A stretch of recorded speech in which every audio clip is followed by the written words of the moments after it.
বুঝছেন 4 আঙ্গুল পর যে ফাঁকরা লাগাইতে হয়, মাঝে কোপ দিতে হয়, তারপরে হলো আবার পানি দিতে হয়, তারপরে আবার ইউরিয়া সার মিশিয়ে ভিটামিন দিয়ে তারপরে হলো কোপ দিয়ে ছেড়ে দিতে হয়।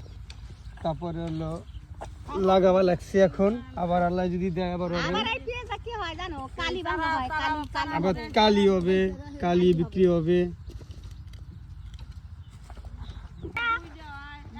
এবার কোনোটা একটাই থাকে বুঝছো, এই একটা পেঁয়াজ হবে, এই একটা পেঁয়াজ 4-5টা হয়, এটা 4-5টা এই একটা পেঁয়াজ হবে, বড় বড় পেঁয়াজ হবে। আর তোমার এই যে যদি এখানে যে কমন না তার ডাবল হবে পেঁয়াজ, মানে পেঁয়াজ থেকে পেঁয়াজ হয়। হ্যাঁ পেঁয়াজ থেকে পেঁয়াজ হবে বুঝছেন, ডাবল হবে, ডাবল পেঁয়াজ হবে। যদি 10 মণ না একটা হ্যাঁ নেবে আল্লাহ দিলে 30-40 মণ পেঁয়াজ হবে বুঝছো।